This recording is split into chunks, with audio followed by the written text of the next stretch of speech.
శ్రీ భారత్ వీక్షకులందరికీ అభినందనలు, శుభాకాంక్షలు.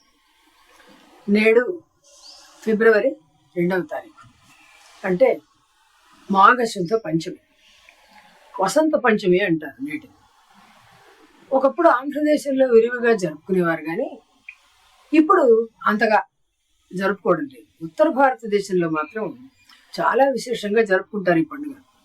ఇప్పుడు తెలంగాణలో కూడా జరుపుకుంటున్నారు కొంత. అందుకని మనం వసంత పంచమిని గురించి చెప్పుకుంటాం.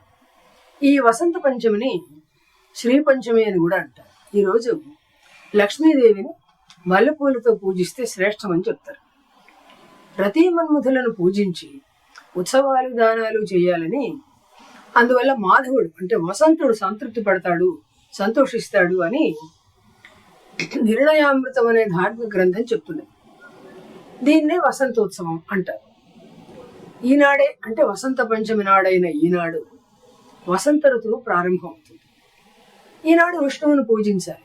జ్యేష్ఠ శుద్ధ పంచమి నాడు చేసినట్లుగానే సంతర్పణలు కూడా చేయాలి అని వ్రత చూడామణి అనే గ్రంథం చెబుతున్నది. ఈనాడు ఉత్తర భారతదేశంలో ప్రజలు వేకువనే లేస్తారు, స్నానాలు చేసి పసుపు రంగు బట్టలు కట్టుకుంటారు. సూర్యుడిని, వినాయకుడిని, భూదేవిని పూజిస్తారు. పసుపు రంగు అనేది సరికొత్తదనాన్ని తీసుకురావడానికి చిహ్నం అని చెప్తారు. అంటే నవనవోన్మేషితమైన వసంత ఋతువుకు చిహ్నం అని. సాయంకాలం అందరూ ఊరేగింపుగా వెళ్ళి తోటలలో వినోదంగా గడుపుతారు. దేవప్రయాగ, ఋషికేశం, హరిద్వారం మొదలైన క్షేత్రాలలో మేళాలు కూడా విరివిగా జరుగుతాయి. ఈ వసంత పంచమి నాడే తపోభంగం చేయడానికి వచ్చిన మన్మథుణ్ణి మహాశివుడు తన 3వ కంటి మంటలకు ఎరజేశాడు అని పురాణ గాథ. ఆ కథ కూడా మనం చెప్పుకుందాము. సతీదేవి దక్షయజ్ఞం చూడడానికి వచ్చి శివనింద సహించలేక ఆత్మాహుతి చేసుకుంటుంది. తరువాత శివుడు విరక్తుడై సమాధి నిష్ఠలో ఉండిపోతాడు. తర్వాత సతీదేవి హిమవంతుడు, మేనాదేవులకు పార్వతిగా పుడుతుంది. అక్కడ ఆయన యోగనిష్ఠలో ఉన్నాడు, ఇక్కడ ఈవిడ పెరుగుతుంది. ఈ లోపల తారకాసురుడు అనే రాక్షసుడు దేవతలని బంధించాడు, నానా హింసలు పెడుతున్నాడు. అతని మరణం ఎట్లా అని అందరూ, ఇంద్రుడు మొదలైన దేవతలందరూ బ్రహ్మదేవుడి దగ్గరికి వెళ్ళి అడిగితే ఆయన అన్నాడు, తపస్సు చేసి పార్వతీ పరమేశ్వరులకు పుట్టిన పుత్రుడే నన్ను చంపగలగాలి అని వరం పొందాడు. నేను ఆ వరం ఇచ్చాను తనకి. అంటే ఇప్పుడు పార్వతిని పరమేశ్వరుణ్ణి కలపడం ఎట్లా? అందుకని హిమవంతుడిని ప్రేరేపిస్తే ఆయన తన కుమార్తెను పరమశివుడి దగ్గరికి, అంటే హిమాలయాల్లో తపస్సు చేసుకుంటున్న పరమశివుడి దగ్గరికి తీసుకువెళ్ళి, స్వామి నీకు ఈవిడ పరిచర్య చేస్తుంది అని చెప్పి అప్పగించాడు.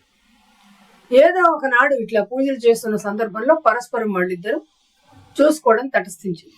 ఆ సమయం చూసుకుని దేవేంద్రుడి ప్రేరణతో అక్కడికి వచ్చిన మన్మథుడు శివుడి మీదకి తన పంచబాణాలు ఒక్కసారిగా, ముఖ్యంగా ఉమ్మెత్త పువ్వు ఉన్న బాణాన్ని ప్రయోగించాడని చెప్తారు. కొంచెం మనసు చెలించిన పరమేశ్వరుడు అంతలోనే తేరుకుని ఎవరు నా మీదకి బాణం వేశారని చెప్పి కోపగించుకుని చూస్తే మన్మథుడు నిలబడి ఉన్నాడు విలాసంగా. తన 3వ కంటితోటి మన్మథుడిని భస్మం చేస్తాడు. ఇది ఆనాటి గాథ. ఈనాడే వసంత పంచమి అని అంటారు అన్నమాట. బెంగాల్లో ఈనాడు సరస్వతీదేవి పూజను విశేషంగా చేస్తారు. సరస్వతీదేవి విగ్రహాన్ని ఊరేగించి నిమజ్జనం చేస్తారు నదిలో. పుస్తక పూజలు చేస్తారు. నవరాత్రులలో మూల నక్షత్రం నాడు చేసినట్లుగా. విద్య అనేది అన్నిటికీ మూలం కనుక విద్యాధి దేవత అయింది సరస్వతి. ఈ సరస్వతీదేవికి సంవత్సరం ప్రారంభంలో పూజించడం అనేది ఆచారంగా ఏర్పడింది. సరస్వతి విద్యాదేవి బ్రహ్మదేవుడి వాక్స్థానంలో ఉంటుంది, నాలుక మీద. ఆమె దయ ఉంటే గాని ఎవరికి విద్య అబ్బదు. విద్య అనేది జ్ఞానం, అజ్ఞానం అనేది చీకటి. ఆ చీకటి తొలగాలంటే విద్య అనేది, జ్ఞానం తప్పనిసరిగా అందరికీ ఏర్పడాలి. అందుకనే పోతన గారు ముగురమ్మల మూలపుటమ్మ అయినటువంటి అమ్మవారిని ఇట్లా ప్రార్థించారు. అమ్మల గన్నయమ్మ, ముగురమ్మల మూలపుటమ్మ, చాలా పెద్దమ్మ, సురారుల కడుపారడి పుచ్చినయమ్మ, తన్నులో నమ్మిన వేల్పుటమ్ముల మనమ్ముల నుండెడి అమ్మ దుర్గ మాయమ్మ కృపాబ్ధి ఇచ్చుత మహత్వ కవిత్వ పటుత్వ సంపదల్ అన్నారు. దుర్గాదేవిని కదా ప్రార్థించారు, సరస్వతి దేవికి ఎట్లా ముడి పెడతారు అంటే ముగ్గురమ్మల మూలపుటమ్మ ఆదిపరాశక్తి కనుకనే ఈవిడని కూడా సరస్వతి దుర్గా రూపంలో ఉన్న సరస్వతిగా పూజించారు అని. మహారాష్ట్రలో నేడు వసంతారంభ దినంగా ప్రారంభించి కొత్త బట్టలు కట్టుకుని పెద్ద ఎత్తున పండుగ చేసుకుంటారు.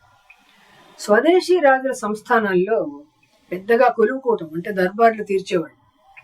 వసంతం వచ్చినందుకు చిహ్నంగా సభాసదులందరి మీద ఎర్రని రంగు నీళ్లు, వసంత జలం అంటారు, దాన్ని చల్లి అత్తరు పూసేవాళ్ళు అనమాట. తాంబూలాదులతో సభాసదులందరినీ కూడా సత్కరించేవాళ్ళు. ఇవాళ ఇట్లాంటివన్నీ జరుగుతున్నాయా లేదా మనకు తెలియదు, కానీ అసలు పండుగలే చాదస్తాలను కొట్టిపారేసి చేసుకోకుండా ఉన్న కాలం వచ్చేసింది మనకు. అయినా కానీ సకల విద్యలకు అధిదేవి అయిన సరస్వతి దేవిని ప్రార్థించుకుంటూ సరస్వతి నమస్తుభ్యం వరదే కామరూపిణి విద్యారంభం కరిష్యామి సిద్ధిర్భవతు మే సదా. అందరికీ నమస్కారాలు.